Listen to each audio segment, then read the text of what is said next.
Okay, so I am now going to show you our current situation as to upstairs for our kitchen and our dining room. So literally we just finished these rooms off with tile and paint and everything else. The ceilings are done, oh God, like maybe 2 weeks ago, 3 weeks ago, and that's when we started moving stuff up. So everything that we have is temporary. We literally just ordered our cabinets last week, but I'll show you where we're at, what we have so far, okay?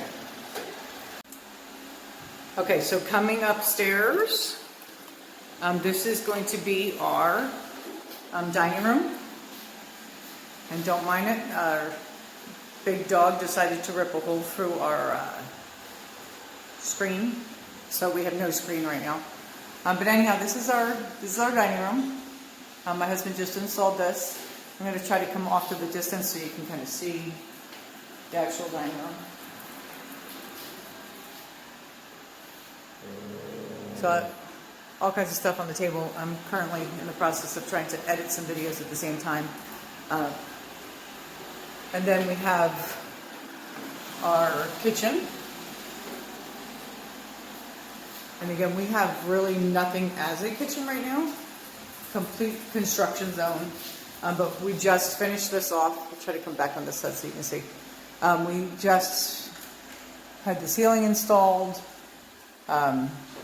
We just did all of our light fixtures.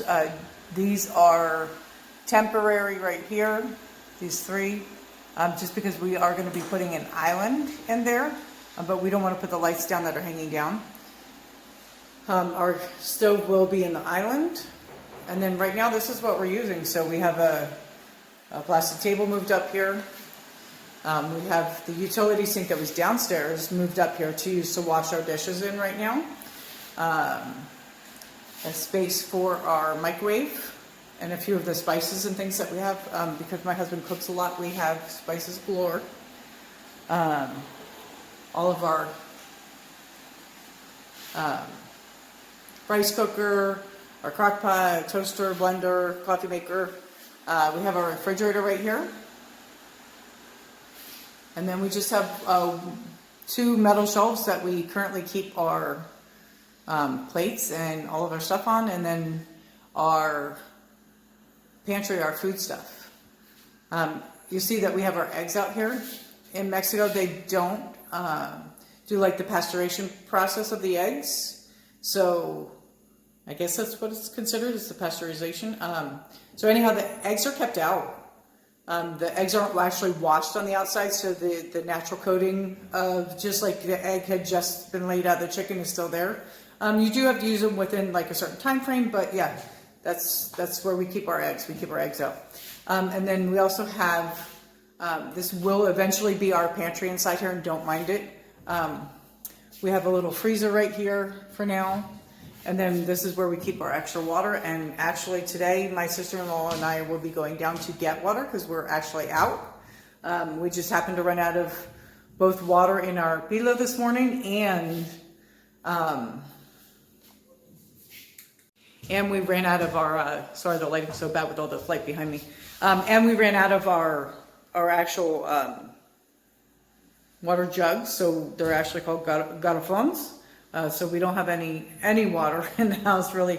We have a tiny bit to cook with, and then we also have these. Oh, I forgot to show you.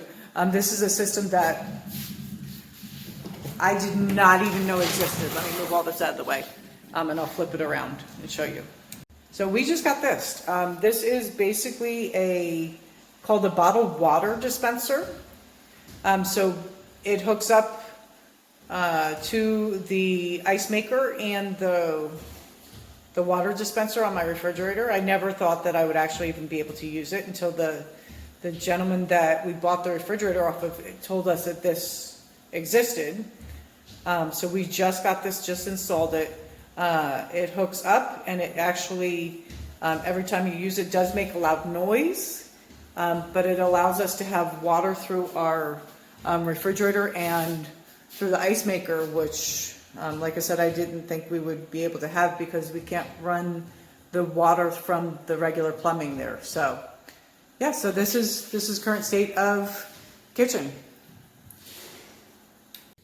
Okay, so I am currently making lunch.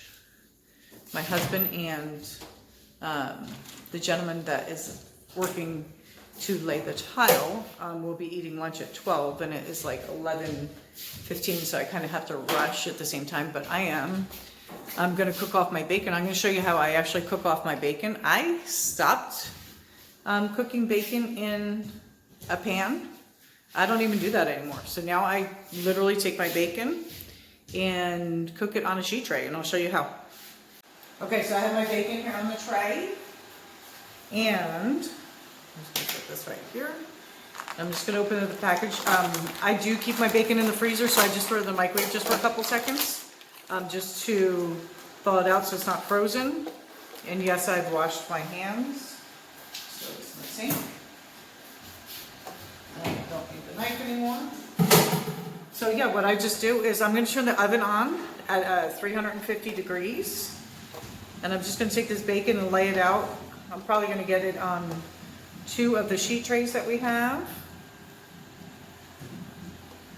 And then I'm going to cook it in the oven. I generally do it at 350 for about 15 to 18 minutes, depending on the bacon.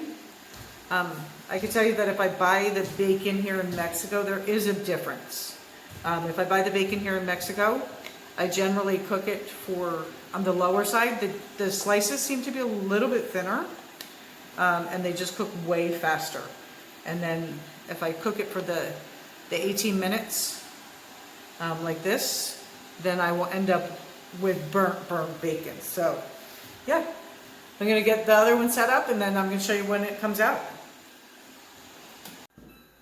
Okay, so we're gonna set my stove for the 350, and we're gonna let it heat up.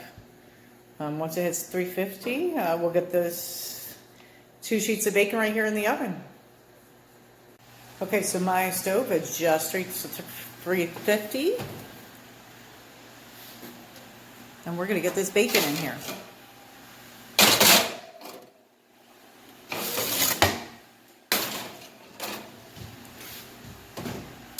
I'm going to start by setting my timer just for 15 minutes to start.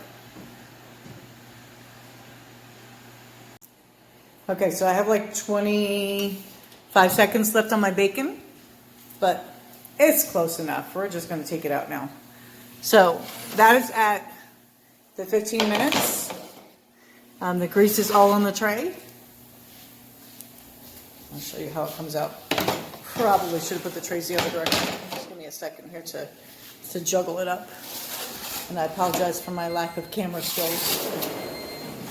But yeah, here's the bacon after 15 minutes in the oven of how it comes out.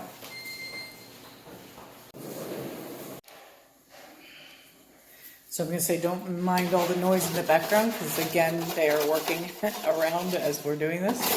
But I'm just going to scoop all this bacon from one tray to another, just to get this one tray out of the way, so I can show you.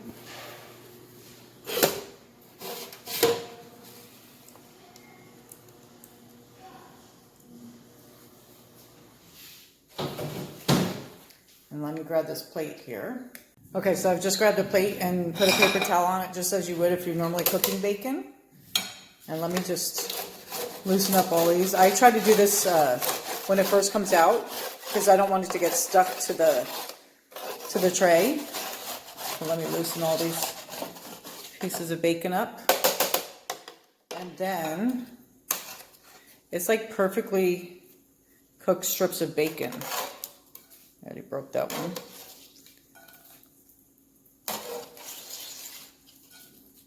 And I just move it onto the plate to drain the rest of the way.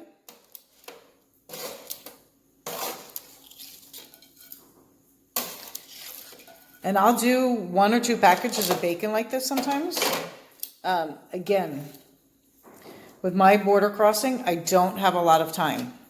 So I actually do this, and I do a lot of meal prepping to help out. Just because my husband is always doing construction, and working pretty much all day, every day, to try to get the house done. And he does do a lot of cooking still. But yeah, I just tried to do this to help out. So yeah, that's all of our bacon cooked off in 15 minutes. And literally I put it in the oven, walked away, cooked it, came back, took it out in 15 minutes, and it's perfect. So I'll be using this for lunch because we're actually going to have sandwiches for lunch today. But typically I'll do this, I'll let it cool off, I'll put it in a freezer bag, and I'll put it in the freezer, and then we just pull it out in the mornings as needed for breakfast. So if I want to have, sometimes I'll do like a bacon, egg, and cheese sandwich. I'll cook an egg super fast, throw a couple pieces of bacon on there, throw cheese, and literally put it on a paper plate, and I'm out the door and I'm eating in my car as I'm driving to the border. So, okay, so now that bacon is done, we're gonna just throw together some super quick sandwiches over here.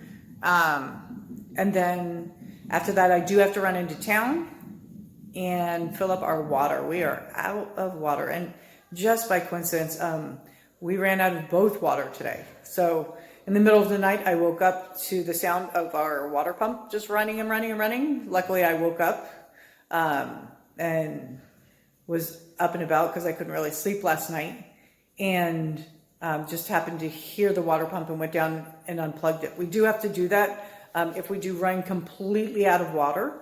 We have to go actually unplug our water pump so that it doesn't burn out. So I had to go unplug our water pump and wait for them to get a water truck to come. I'll put pictures in here. Our water truck came today and gave us another load of water. So we are stocked back up on water. We have to prime our pump again and get everything set up and get all the air out of our lines, and we're good to go, and we have water again. So one taken care of. Now we got to get the other water situation taken care of, which is go fill up our jugs or our gutta foam. So we'll do that in a little bit with you guys.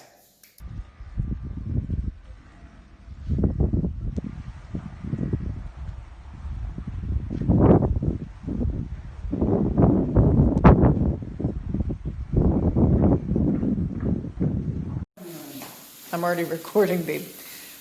Okay. Okay, so hubby just came home from the neighbors with this.